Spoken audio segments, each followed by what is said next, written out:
இன்னைக்கு பார்த்தீங்கன்னா என்ன ஊடக நண்பர்களுக்கு நான் ஒன்றும் அவங்க நிறைய ஊடகங்கள் மிரட்டப்படுறாங்க, திணிக்க சில கருத்துக்கு திணிக்கிறாங்க. பார்த்தீங்கன்னா இன்னைக்கு அதிமுக எப்படி இருக்கு? எடப்பாடி தலைமையில் வீரநடை போடுது. அதை யாராவது எழுதுறாங்களா? இல்லை இல்லை நீங்கள் அப்படி இருக்கிறீங்க அப்படி இருக்கீங்கன்னு போடுறாங்க. ஓகே, இன்னைக்கு நாடாளுமன்ற தேர்தலை பொறுத்தளவுக்கு இன்னைக்கு நாடாளுமன்ற தேர்தல் வேறு, சட்டமன்ற தேர்தல் வேறு. நாடாளுமன்ற தேர்தலில் கருத்தாமன்ற பாண்டியன் சொன்னார்ல, ஆனால் என்ன சொன்னாங்க? 80 2 தொகுதி தான் ஜெயிச்சது தலைவர் இருக்கும்போது. சிவகாசியும் கோபிச்செட்டிபாளையம், இன்னைக்கு அது விருதுநகராகவும் ஈரோடாவும் மாறிடுச்சு. அந்த தொகுதிகள் 38 திமுக ஜெயிச்சாங்க. உடனே ஆட்சி கலைச்சாங்க. இந்திரா காந்தி அம்மையாரும் அன்னைக்கு இருந்த திமுக தலைவர்கள் சேர்ந்து ஆட்சி கலைச்சு அதுக்கு பின்னால் 4 மாதத்தில் தேர்தல் நடந்தது. 4 மாதத்தில் தேர்தல் நடந்தது. சட்டமன்ற தேர்தல். புரட்சி தலைவர் எம்ஜிஆர் அவர்கள் மீண்டும் வெற்றி பெற்று முதலமைச்சராக வந்தார்கள். அதிமுக சரித்திரம். அதிமுக பொறுத்தளவுக்கு நீங்கள் எல்லாம் சிந்தித்து பார்க்க வேண்டும். ஒரு தோல்வி வெற்றியாய் பிளந்தால் அதுக்கப்புறம் மிகப்பெரிய வெற்றி அதிமுக பெறும். இதுவரை பார்த்து சரித்திரம். ஆனால் திமுக ஒரு தடவை வெற்றி பெற்றால் அதுக்கப்புறம் மிகப்பெரிய தோல்வியை திமுக பெறும். இது சரித்திரம். நீங்க நினைச்சீங்க நான் 80 பத்தி பேசினேன். அதுக்கு பின்னால் தலைவர் மறைந்த பின்னால் நல்லா பேசினாங்க. 89 பிரிஞ்சங்காட்டி தான் திமுக வந்தாங்க. 91 232 தொகுதி அதிமுக ஜெயிச்சது. 2 தான் திமுக ஜெயிச்சாங்க. 232 தொகுதி மிகப்பெரிய வெற்றி. அதே போல பாத்தீங்கன்னா இன்றைக்கு அதுக்கு பின்னால் 96 அப்பதான் சன் டிவி ஆரம்பிச்ச நேரம். எங்களுக்கு என்னென்ன போட்டாங்க நல்லா தெரியும் உங்களுக்கு. அந்த நேரத்தில் வெற்றி வாய்ப்பை இழந்தோம். அதுக்கப்புறம் அதிமுக அவ்வளவுதான் பேசினாங்க. இதே ஊடகங்கள் எல்லாம் பேசினாங்க. அதுக்கு பின்னால் 2001 மீண்டும் அம்மா அவர்கள் எம்ஜிஆருடைய ஆட்சி அமைத்தார்கள். அற்புதமாக வெற்றி பெற்று அமைத்தார்கள். அதுக்கு பின்னால் திமுக 2006 மைனாரிட்டி திமுக ஆட்சி தான். திமுக வர வேண்டும் என்று மக்கள் ஓட்டு போடல. மைனாரிட்டி திமுக ஆட்சி. தபால் ஓட்டு தான் நிறைய பேர் ஜெயிச்சாங்க. உங்களுக்கு தெரியும். இங்கே கூட இப்போ 9 இருக்கும்போது தபால் ஓட்டு தான் போச்சுன்னு நினைக்கிறேன்ல, திருநெல்வேலி. அது நேரில் தபால் ஓட்டில் தான் நிறைய தொகுதி போச்சு.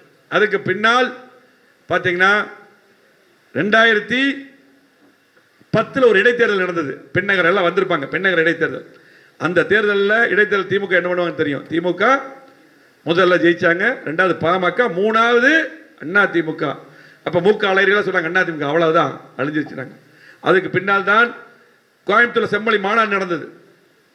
அதுக்கு பின்னால் நான் அம்மாவுக்கு இப்போ கொடநாட்டில் இருந்தாங்க. நான் மாவட்ட சேர் எம்எல்ஏ. அப்போ ஒரு அம்மாவுக்கு ஒரு நோட்டு வச்சோம். அம்மா உங்களுக்கு ஆர்ப்பாட்டத்துக்கு ஒரு வாய்ப்பு கொடுங்க. ஆர்ப்பாட்டத்துக்கு நானே வரேன்ட்டு கோயம்புத்தூர் வந்தாங்க. கோயம்புத்தூர் ஒரு ஆர்ப்பாட்டம் நடத்தின அம்மா தலைமையில் தமிழ்நாடு திரும்பி பார்த்தது. அப்பதான் அதிமுக மீண்டும் ஆட்சிக்கு வரும் சொல்லி 2010 பத்திரிகையில் எழுதினாங்க. அதுக்கப்புறம் திருச்சியில் ஒரு ஆர்ப்பாட்டம், மதுரையில் ஒரு ஆர்ப்பாட்டம், அதுக்கப்புறம் அம்மா கோட்டைக்கு வந்தாங்க. இது சரித்திரம். அன்னைக்கு பார்த்தீங்கன்னா அப்படி எழுதுறது 2011 அம்மா அவர்கள் நல்ல கூட்டணி அமைத்தார்கள். 200 தொகுதி வெற்றி பெற்று அம்மா அவர்கள் முதலமைச்சராக வந்தார்கள். ஆகவே அதிமுக பொறுத்தளவுக்கு நாடாளுமன்ற தேர்தல் வேறு, சட்டமன்ற தேர்தல் இருந்தாலும் கூட நாம் இந்த தேர்தலிலே, நாடாளுமன்ற தேர்தலிலே நாம் வாங்கின வாக்குகளை திரும்பி பார்க்க வேண்டும். ஆகவே இந்த கட்சி தான் நமக்கு இத்தனை வாய்ப்புகள் கொடுத்துருக்கு. ஏன்னா இந்த மாவட்டத்தில் தலைவர்கள் அதிகமாக இருக்கிறாங்க. மேடையில் பார்த்தீங்கன்னா அவ்வளவு முன்னாள் மாவட்ட செயலர்கள், முன்னாள் அமைச்சர்கள், முன்னாள் பெரிய தலைவர்கள், வரிசையில் பூரா பெரிய பெரிய தலைவர் இந்த கூட்டத்தில் தான் பார்க்குறோம். ஆகவே அதே போல இந்த கட்சி சாதாரண கட்சி அல்ல, மிகப்பெரிய கட்சி. இவ்வளவு திட்டங்கள் கொடுத்த கட்சி. அது மட்டுமல்ல, இந்த கட்சி தான் நமக்கு இத்தனை பதவிகளை கொடுக்குது. இங்க இருக்க அத்தனை பேருக்கு இந்த பொறுப்பு இருக்குது. மாவட்ட செயலாளருக்கு மட்டும் பொறுப்பு இல்லை, மாநில செயலாளருக்கு மட்டும் பொறுப்பு கிடையாது. உங்க அத்தனை பேருக்கு ஒரு கிளை செயலாளருக்கு பொறுப்பு இருக்குது, ஒரு பிரதிநிதிக்கு பொறுப்பு இருக்குது, ஒன்றிய செயலாளருக்கு பொறுப்பு இருக்குது, பேரூராட்சி செயலாளருக்கு பொறுப்பு இருக்குது, பகுதி செயலாளருக்கு பொறுப்பு. எல்லாத்துக்கும் பொறுப்புகள் இருக்குது.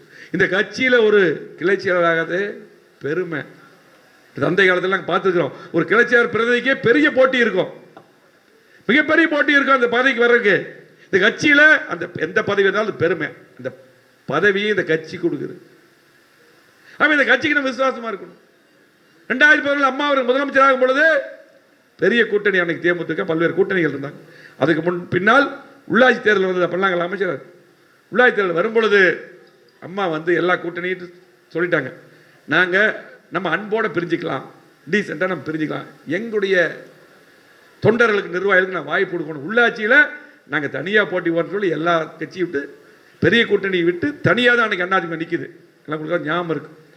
அன்னைக்கு அம்மா அவர்கள் எல்லாத்துக்கும் வாய்ப்பு தரணும், கஷ்டப்பட்ட தொண்டர்களுக்கு வாய்ப்பு தரணும் என்று 2017 உள்ளாட்சி தேர்தலில் 1,00,000 பேருக்கு மேல பச்சைகளை கையெழுத்து போட வாய்ப்பு கொடுத்தார்கள். மேயராக, சேர்மனாக, பஞ்சாயத்து தலைவராக, பேரூராட்சி தலைவராக, டிஸ்ட்ரிக்ட் சேர்மனாக, கவுன்சிலராக 1,00,000 பேருக்கு வாய்ப்பு தந்தது புரட்சி தலைவர் அம்மா அவர்கள். இந்த கட்சி அதிமுக.